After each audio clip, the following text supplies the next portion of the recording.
मत्ती की अंजील उसका 4 बाब पढ़ेंगे। उस वक्त रूह यीशु को जंगल में ले गया ताकि इब्लीस से आजमाया जाए, और 40 दिन और 40 रात फाका करके आखिर को उसे भूख लगी, और आजमाने वाले ने पास आकर उससे कहा, अगर तू खुदा का बेटा है तो फरमा कि ये पत्थर रोटियां बन जाएं। उसने जवाब में कहा, लिखा है कि आदमी सिर्फ रोटी ही से जीता ना रहेगा, बल्कि हर बात से जो खुदा के मुंह से निकलती है। तब इब्लीस उसे मुकद्दस शहर में ले गया और हैकल के कंगरे पर खड़ा करके उससे कहा कि अगर तू खुदा का बेटा है तो अपने तई नीचे गिरा दे, क्योंकि लिखा है कि वो तेरी बाबत अपने फरिश्तों को हुक्म देगा और वो तुझे हाथों पर उठा लेंगे, ऐसा ना हो कि तेरे पाँव को पत्थर से ठेस लगे। यीशु ने उससे कहा, ये भी लिखा है कि तू खुदावंद अपने खुदा की आजमाइश ना कर। फिर इब्लीस उसे एक बहुत ऊंचे पहाड़ पर ले गया और दुनिया की सब सल्तनतें और उनकी शान शौकत उसे दिखाई, और उससे कहा, अगर तू झुककर मुझे सिजदा करे तो ये सब कुछ तुझे दे दूंगा। यीशु ने उससे कहा, ऐ शैतान दूर हो, क्योंकि लिखा है कि तू खुदावंद अपने खुदा को सिजदा कर और सिर्फ उसी की इबादत कर। तब इब्लीस उसके पास से चला गया, और देखो फरिश्ते आकर उसकी खिदमत करने लगे। जब उसने सुना कि यूहन्ना पकड़वा दिया गया तो गलील को रवाना हुआ और नासरत को छोड़कर कुफरनहूम में जा बसा,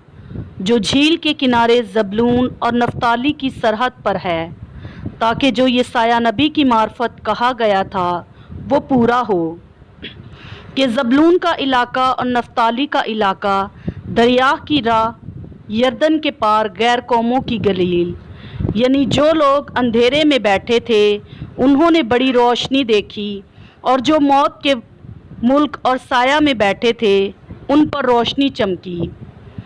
उस वक्त से यीशु ने मनादी करना और ये कहना शुरू किया कि तौबा करो, क्योंकि आसमान की बादशाही नज़दीक आ गई है। और उसने गलील की झील के किनारे फिरते हुए 2 भाइयों यानी शमौन को, जो पतरस कहलाता है, और उसके भाई इंद्रियास को झील में जाल डालते देखा, क्योंकि वो माहीगीर थे, और उनसे कहा, मेरे पीछे चले आओ तो मैं तुमको आदमगीर बनाऊंगा। वो फौरन जाल छोड़कर उसके पीछे हो लिए, और वहाँ से आगे बढ़कर उसने और 2 भाइयों यानी जब्दी के बेटे याकूब और उसके भाई यूहन्ना को देखा कि अपने बाप जब्दी के साथ कश्ती पर अपने जालों की मरम्मत कर रहे हैं, और उनको बुलाया। वो फौरन कश्ती और अपने बाप को छोड़कर उसके पीछे हो लिए, और यीशु तमाम गलील में फिरता रहा और उनके इबादत खानों में तालीम देता और बादशाही की खुशखबरी की मुनादी करता, और लोगों की हर तरह की बीमारी और हर तरह की कमज़ोरी को दूर करता रहा। और उसकी शोहरत तमाम सूरिया में फैल गई, और लोग सब बीमारों को, जो तरह तरह की बीमारियों और तकलीफ़ों में गिरफ़्तार थे, और उनको जिनमें बदरूहें थीं और मिर्गी वालों और मफलूजों को उसके पास लाए, और उसने उनको अच्छा किया। और गलील और दुकपलस और यरूशलेम और यहूदिया और यरदन के पार से बड़ी भीड़ उसके पीछे हो ली। आमीन।